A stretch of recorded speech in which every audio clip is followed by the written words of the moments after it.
Tonight we're looking at the skid plate or oil cooler guard slash protector. It's an aftermarket piece for the F90 M5.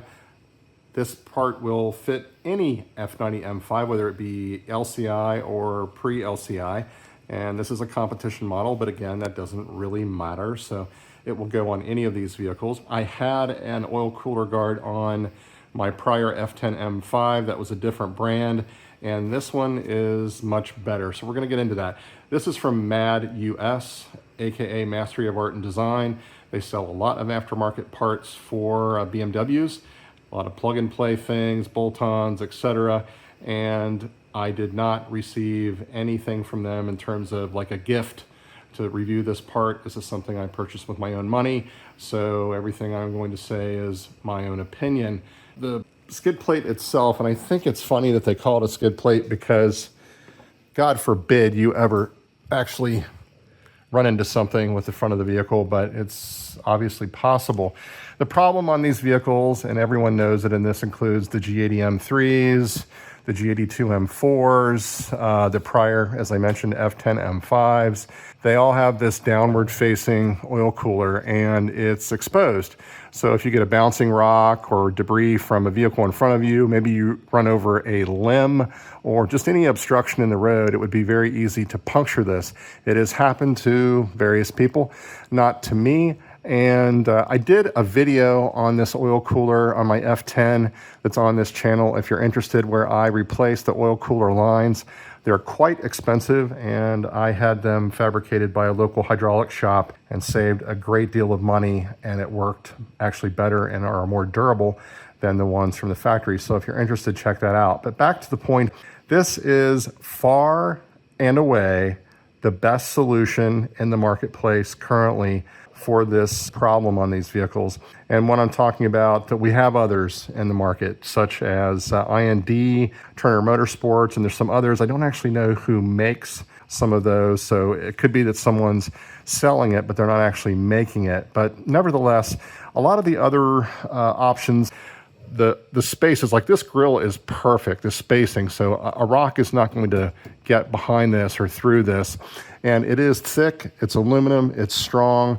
Some of those other options, the slats are way too far apart. And in the case of another option out there, you actually have to do metal fabrication on the vehicle to make it fit. And I won't call out the name of that company, but suffice to say, that is a very poor solution. It is also overkill. And the price is 4x what this particular piece cost. As of the making of this video, this is $249 US plus shipping and tax. And yeah, that other solution I'm talking about is over $1,000 once you get it shipped.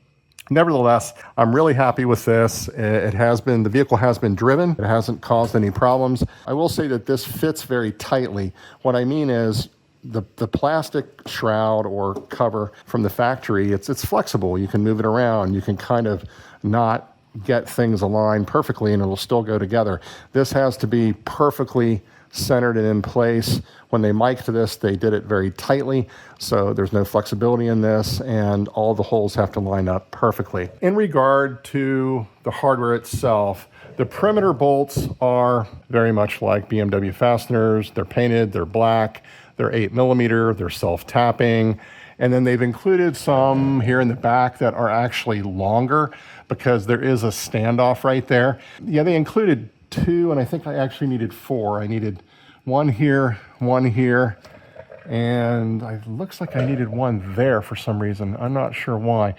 Okay, let's talk about what MAD did at the front. First of all, they did a great job in that they put brass inserts into the stone guard protector.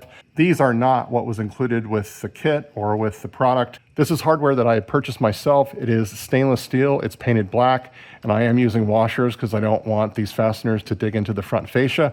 I'm not really into that. You know, these are button style, as they call them. They're Allen head. The fastener size here is M6, and they're 16mm long. They're exactly the same size as the fasteners from MAD Motorsports.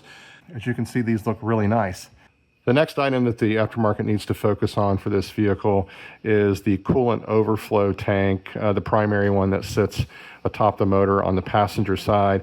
There are options out there from RK Motorsports and from a couple of suppliers in the UK, and they're all obscenely priced, overpriced for what they are. There's another one here in the US where someone has adapted a Moroso coolant tank, and they've adapted it, and it sits kind of remotely off to the side on the passenger side. I have no reservations about what they're doing there. It's just kind of I could have fabricated that myself. I can go and buy that tank and put that system together for less money than what it's being sold for. So I'd like to see something from another supplier or another vendor that is a better solution and it doesn't break the bank. The RK Motorsports one is probably the best on the market. It's phenomenal. Unfortunately, it also is over $1,000 just for a coolant overflow tank. BMW should have done that right. They should have relocated the tank, should have included a better tank during the recall, or the TSB as it was. That's it. I'm very happy with this oil cooler guard skid plate.